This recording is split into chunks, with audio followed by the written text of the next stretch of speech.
Digital dropshipping is becoming the major way to make money online, and I'm focusing all my efforts into it. In this video, I'll be explaining what digital dropshipping is, how it works, and how you can get started. First off, I can say it's been worth the effort. 9 months ago, I realized I needed something more meaningful within my construction job, and since then, I've seen great results. Digital dropshipping has been booming recently just purely because of its earning potential. Unlike traditional dropshipping, when you only receive 20 to 30% of the actual profits, with digital dropshipping, you can keep 50 to 100% of the profits. You don't have to worry about product costs, shipping, or managing inventory. This allows it to be a lot easier. Another advantage is that traditional dropshipping only focuses on low ticket products. However, with digital dropshipping, you can focus on high ticket products. High ticket basically just means $2,000 or more basically. This makes it a lot more profitable. And with traditional dropshipping, everything needs to be replaced by a physical item. But with digital dropshipping, you can create one high quality product and you can sell it an unlimited amount of times without having to actually physically replace it. Plus, finding a supplier for traditional dropshipping can take a long time. And they have full control. They could just stop fulfilling orders at any point. However, with digital products, you can either create or sell someone else's, and this can often just take literally a couple hours. So here's how it works, and here's how I got started. And you might be wondering,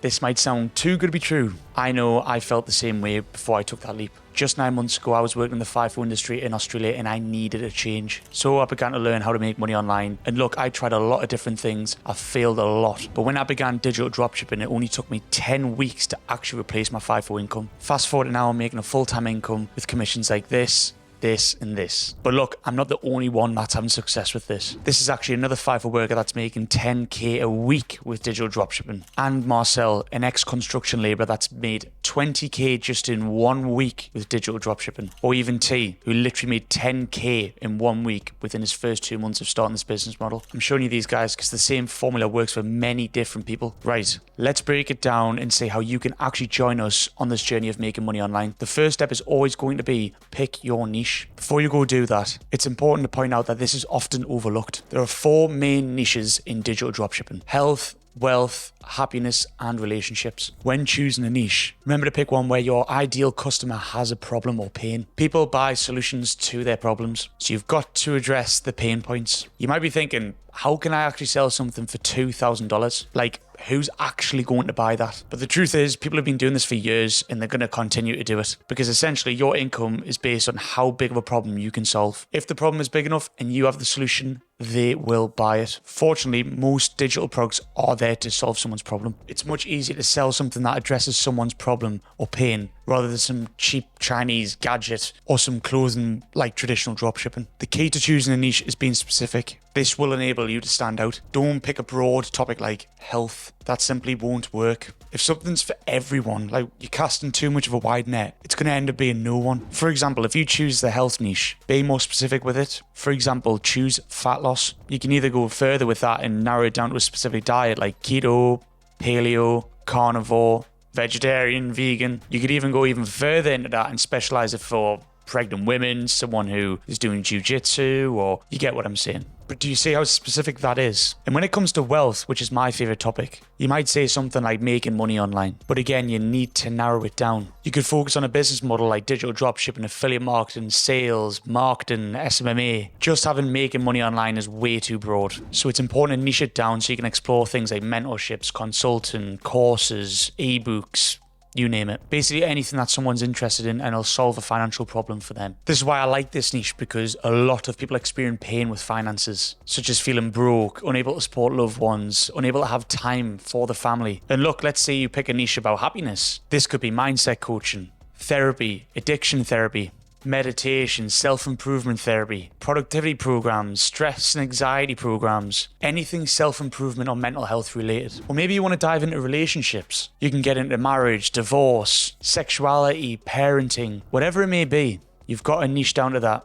You get the idea. Now you've picked your niche, it's time for you to pick your product. Whatever it is, it has to go down to these 3 things. Firstly, identify the problem. Secondly, identify the pain. And third, provide real value. To figure out your product, start by making a list on your chosen niche. For instance, if your niche is traditional dropshipping, your list could include dropshipping guides, mentorship, PDFs, a list of products to sell, or even other digital products that teach people how to do traditional dropshipping. If you choose the health niche, specifically weight loss, your list may include include, weight loss recipes, cardio plans, meal prep calendars, or even exercise video modules. However, these are usually lower priced items. We want to focus on the high ticket industry. High ticket digital products could be mentorships, coaching sessions, training programs, masterclasses, consultations. And look, there are apps and websites you can use to create, PDFs, guides, and courses. And later on, when I discuss marketing strategies, you'll start to understand how to actually drive leads to your page to make sales. However, I don't think this is actually the best approach. The reason I say this is because there's many young people on social media that are promoting this luxury lifestyle while selling courses and guides that are quite misleading and don't really give much value. Unfortunately, a lot of these sites are just selling information you could probably just find on the internet already. It can be tough to tell who's genuine and who isn't. So what I done is I invested in a digital product that I wanted. This way I could find out if it worked and if it actually provided value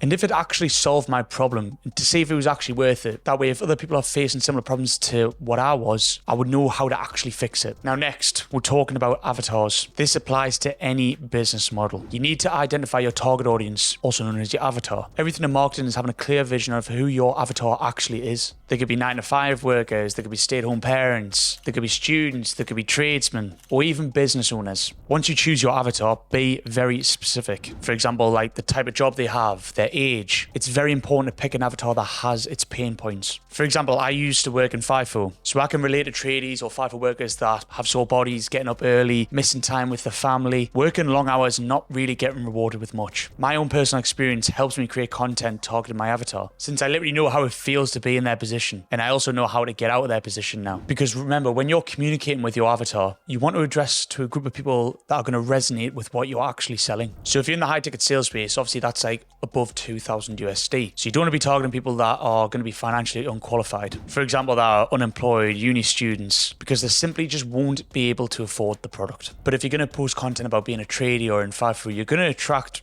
tradies or FIFO workers. And with tradies, they'll be financially qualified with good pain points. Your target audience is going to be very important, because how are you going to communicate what you're selling if you don't even know who you're actually selling to? Now, whenever you actually source a product, I think it's very important for you to actually invest in it yourself, just so you know that product actually works and alleviates that target audience's pain. And you'll have a lot more credibility about what you're actually talking about. What you can do is go on sites such as Etsy or Fiverr and search up PLR or MMR. PLR stands for private label rights, and MRR is master resale rights. Out of these two, I'd probably pick PLR, just because you can actually edit it and modify it and make it more of your own thing, and then you can go off to sell it. But in comparison to MRR, that's basically just buying something to resell it. So with that, you're basically just buying the rights to sell the product. And by the way, with both of their methods, you actually keep 100% of the profits. Now, once again, this is the easy route, and this is if you're going to stick to the low ticket offers. So if you're going to go down the low ticket route, you can go on Etsy or Fiverr, search up things like e-guides, planners,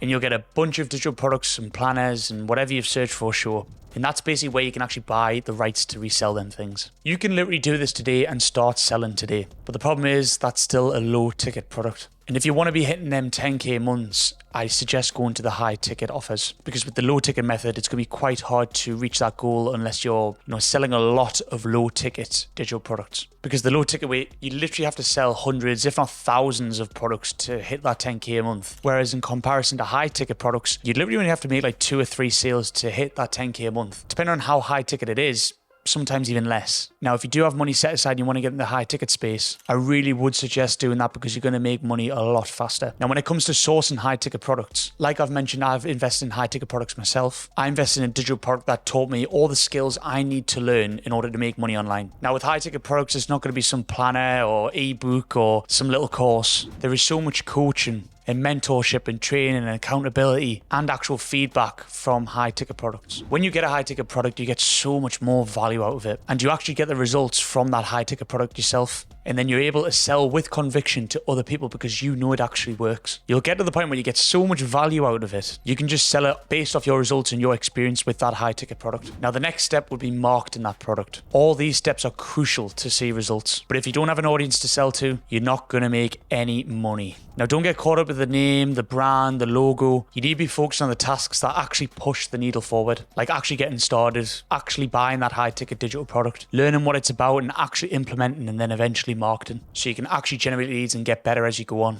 If you're starting this on your own with no help, no experience, just freeballing this off YouTube knowledge, then most likely you're not going to be the best to start with. I say this time and time again, everyone wants the perfect setup, the perfect videos to start with, the perfect production and the perfect setup. And in reality, the people that see the most progress are the people that just take action. So once you actually get started and get your foot into the door, you can sit there and realize, you know what, this wasn't actually as hard as I thought. And you can learn and improve as time goes on, but you need to take action. The way to market these products, as mentioned previously, is through social media. The more eyeballs on your page, the higher the chance of building your personal brand and making more sales. Now, when you're posting content, you want to be driving organic leads to your page. Stay away from buying followers. Stay away from buying views, buying likes, and spending unnecessary money on ads. Just focus on growing your organic account. Don't post misleading information. Just be clear and be yourself. Be clear on your vision and be clear on your personal brand, which, by the way, I know is not that easy. Which I know, by the way, is not the easiest thing to decide on. As you grow, it's okay to pivot and change niches into different sectors and things like that. But in the beginning, it's really important to be specific with one thing. We want to be building a long-term personal brand like Alex Hormozi, Iman Gadzhi, Luke Belmar, Grant Cardone, and even Andrew Tate, all of which sell high-ticket products. And the way they do this is just being authentic, being genuine, and just being themselves. You want to build a genuine relationship with your audience. You want to build trust, and most importantly, actually provide value and solve your audience's problem. So let's assume you're talking to people in their 20s who are overweight. And look, this is just an example, but let's say you've experienced this yourself. You have the credibility to create content around the pain points because you know what it's like yourself. So things like self-image, confidence issues, health issues, things that actually held you back from getting to your goal back when you were in that position. And look, it doesn't always have to be serious. This can be like funny, humorous content targeted towards your avatar. And you can touch on the end result and actually solving that issue. Such things like the health benefits, being able to do certain tasks, self-image, self-confidence, the list goes on. You can talk about how solving them issues actually had a massive impact on your life. You can talk about tips and tricks and strategies, and maybe a little bit of your personal experience. You can talk about recipes, diets, or even workout plans, stuff like that. This way, you create a following of people who actually look up to you and they actually trust you and want the same success as you. You'll build an audience of ideal customers who share similar problems to you that you know how to actually solve. When creating content, focus on shareable content, searchable content, relatable, likable, controversial, and educational content too. Many people use things such as YouTube, TikTok, Instagram, which are great for search engine optimization. Like these app users will search,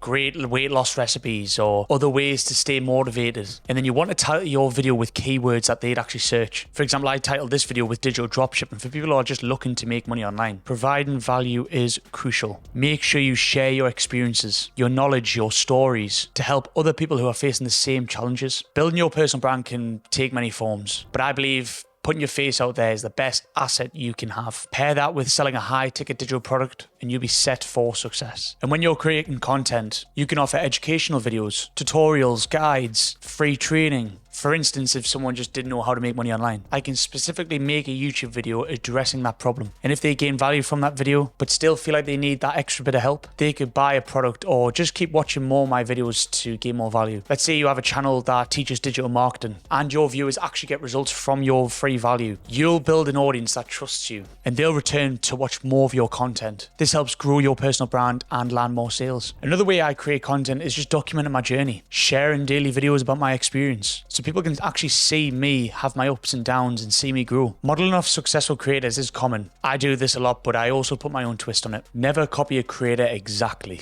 You can use similar ideas and structures, but make sure your content reflects your unique voice. This helps build you a strong personal brand over time. As I said, I often look at other successful people and what they're doing, and I definitely think you guys should too. If it's working for others, it's likely to work for you as well. But just remember to add your own personality to your content. If you don't know how to make money online, you can use your personality, your opinions, and your experience to make your video more authentic. Always keep an eye on the market and see what's working, and then use those ideas to create your own content. Now, you want to be omnipresent with your content. Aim to post 2 to 3 reels a day on YouTube Shorts, TikTok, Instagram. If you do that for a month, that's 270 bits of content. And make sure you use CTAs, which is also known as a call to action. And that basically prompts your viewers to take an action. Examples of this is check my pinned post if you want to learn more, or comment below action to take action. Remember, this journey is supposed to be fun and it's all about compounding results. The more you post, the more you grow and the more you learn. and ultimately the more sales you make. And as you start to make sales, you can reinvest it in your business to grow your business, but you will face challenges and you will face tough times. But I believe dealing with these small issues is better than going back to a normal job. So with digital dropshipping, pick a niche, choose or create a product to sell. Identify your target audience and then market your product and watch the sales come in and watch your life completely change. And look, if you ask me what the hardest part was, it was just starting and ultimately staying consistent with it. Just take that first step and keep at it. If you want more guidance and if you want more support, message my Instagram, YouTube, and I'll try and help you out the best I can. And if you found this video helpful, make sure you like and subscribe.